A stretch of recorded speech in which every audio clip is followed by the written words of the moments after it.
Okay, ഇനി vote കൊള്ള ആരോപണത്തിൽ രാഹുൽ ഗാന്ധിയുടെ ഒരു വാർത്താ സമ്മേളനം ഇന്ന് നടക്കാനിരിക്കുന്നുണ്ട്. 12 മണിക്ക് AICC ആസ്ഥാനത്ത് വെച്ചാണ് രാഹുൽ ഗാന്ധിയുടെ വാർത്താ സമ്മേളനം.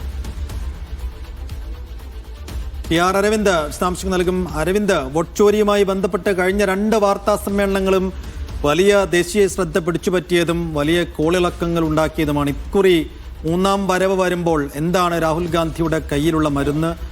എന്താണ് അത് സംബന്ധിച്ചുള്ള സൂചനകൾ എന്തെങ്കിലും ഉണ്ടോ?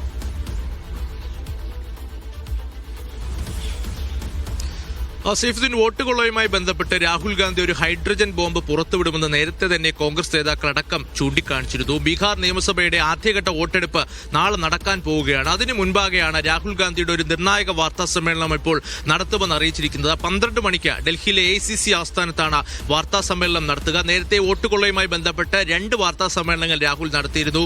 കർണാടകയിലെ മഹാദേവ്പുരയും അതുപോലെ തന്നെ അലന്ത് മണ്ഡലവുമായി ബന്ധപ്പെട്ട വിവരങ്ങളായിരുന്നു അന്ന് രാഹുൽ ഗാന്ധി പുറത്തുവിട്ടത്. മഹാദേവ്പുരയിൽ ഇത്തരത്തിൽ വോട്ടർമാരെ ഉൾപ്പെടുത്തി. അതേസമയം അലന്തിലാകട്ടെ 6000-ലധികം വോട്ടർമാർ പോലും അറിയാതെ പട്ടികയിൽ നിന്ന് നീക്കം ചെയ്യാൻ അപേക്ഷകൾ നൽകിയെന്ന ആരോപണങ്ങളാണ് രാഹുൽ ഗാന്ധി പുറത്തുവിട്ടത്. പിന്നീട് ഇത് രാജ്യവ്യാപകമായി ചർച്ച ചെയ്യുകയും ബീഹാറിലടക്കം കൃത്യമായി ഈ വിഷയങ്ങൾ ഉന്നയിച്ചുകൊണ്ട് രാഹുൽ ഗാന്ധി അടക്കം വോട്ടധികാർ യാത്ര നടത്തിയത്. പക്ഷേ രാഹുൽ ഉന്നയിച്ച ചോദ്യങ്ങൾക്കൊന്നും തെരഞ്ഞെടുപ്പ് കമ്മീഷൻ ഇതുവരെ മറുപടി നൽകിയിരുന്നില്ല.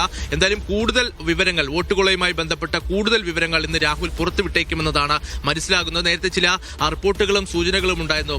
പ്രധാനമന്ത്രി നരേന്ദ്രമോദിയുടെ മണ്ഡലമായ വാരണാസിയുമായി ബന്ധപ്പെട്ട ചില വിവരങ്ങൾ രാഹുൽ പുറത്തുവിടാൻ പോകുന്നു. അത്തരത്തിലുള്ള റിപ്പോർട്ടുകൾ ഉണ്ടായിരുന്നു. എന്തായാലും എല്ലാവരും ഏറെ നിർണായകം അല്ലെങ്കിൽ ഏറെ ശ്രദ്ധയോടുകൂടി തന്നെയാണ് രാഹുലിന്റെ വാർത്താ സമ്മേളനത്തിനെ കാത്തിരിക്കുന്നത്. കാരണം ഇന്ന് ബീഹാറിൽ നിശബ്ദ പ്രചാരണമാണ്. രാഹുൽ ഇന്ന് പറയുന്ന ഈ വെളിപ്പെടുത്തൽ ബീഹാർ നിയമസഭാ തെരഞ്ഞെടുപ്പിനെ എങ്ങനെ ബാധിക്കുമെന്നതുകൂടി എല്ലാവരും ഉറ്റുനോക്കുന്നു. 12 മണിക്കാണ് വാർത്താ സമ്മേളനം പറഞ്ഞിരിക്കുന്നത്. ഒരു ഹൈഡ്രജൻ ബോംബ് ആകുമോ രാഹുൽ പുറത്തുവിടുക എന്നതാണ് എല്ലാവരും ഉറ്റുനോക്കുന്നത്. സേഫ്.